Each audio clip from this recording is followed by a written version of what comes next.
Life has taught that there is no way you can pass through the road of success without crossing the bridge of failure. Good day and welcome to Scar's Inspirational. Indeed, we shall be ending it today with Wisdom Kalu Okechukwu. Please don't forget to watch the previous episodes with the link below. Thank you.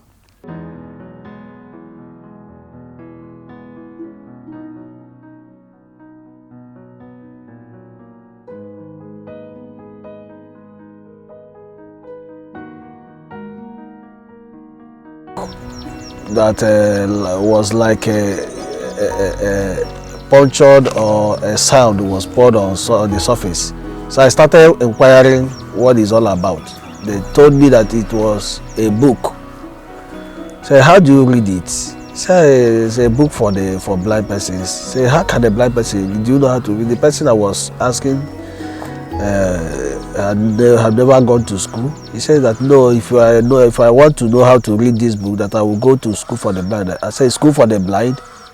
So no, at the end of the whole thing, I didn't take him serious because I never believed that a blind person will still go back to school.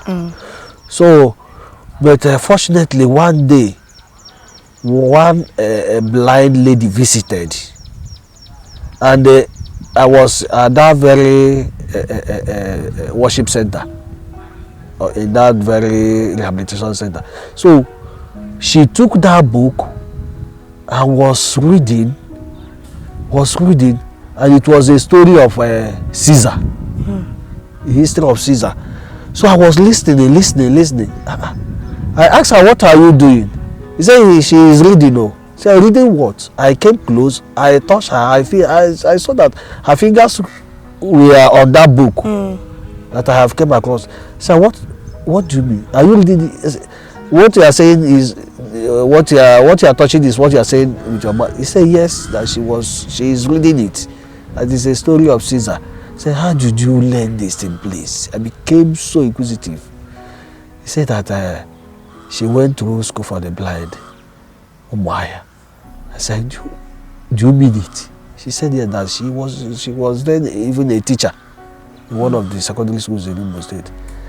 There and then, I decided that I'm no longer staying there, that I want to go to school.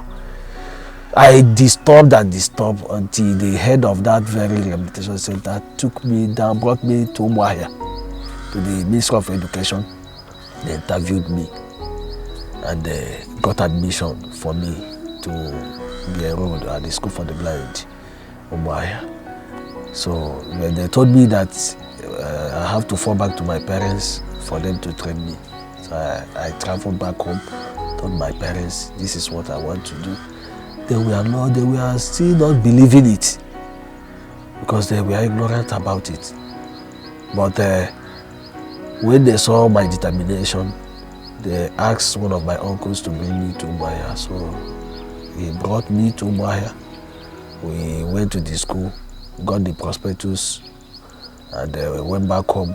Finally, graciously, I was enrolled at the school for the blind. Instead of doing my, because I stopped at primary 6, but they returned me back from primary, to start from primary 3, since I have lost many years. So God be with me, I learned the Braille, that is the way reading and writing method of blind persons. I learned it so fast. So I entered primary 3. From primary 3, I joined primary 4. From primary 4, God so kind to me. I was blessed intellectually. From primary 4, I rewrote my common entrance, and I passed very well. So I went to Government College Umuahia, where I studied throughout my secondary school days, and I left that school with a flying colors in my results. Then got admission to university with the University of Nigeria and Soccer. So that was how it is. It wasn't a journey of one day, and it wasn't smooth all through. There were many challenges. There were many discouragement. There were many things posing a kind of discouragement to me, threat for me to stop and drop on the way. But I was determined, since I found out that is the only way remaining for me to at least get a bit of to close the gap that had been created between me and my mates. So I pursued. Okay, what would be telling our audience out there who may be in similar challenge?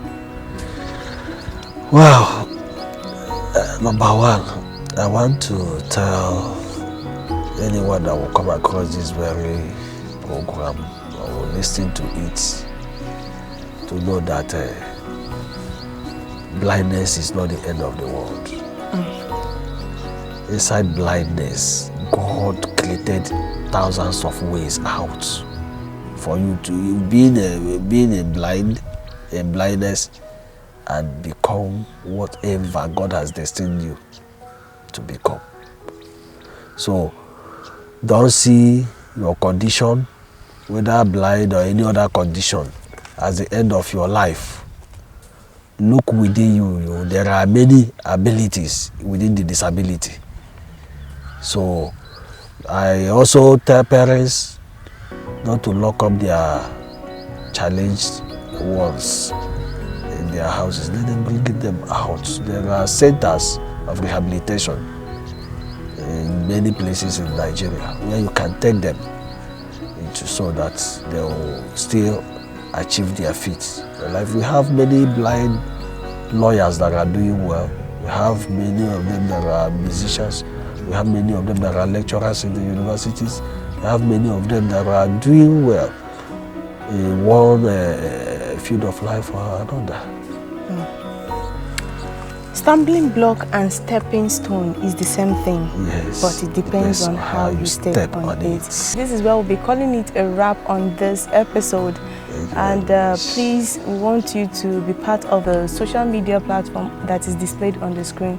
So please, thank you so much for being part of the show. Patricia Mgborogwu has been the name. Much. And join us also in the next series of the episodes that we'll be bringing up.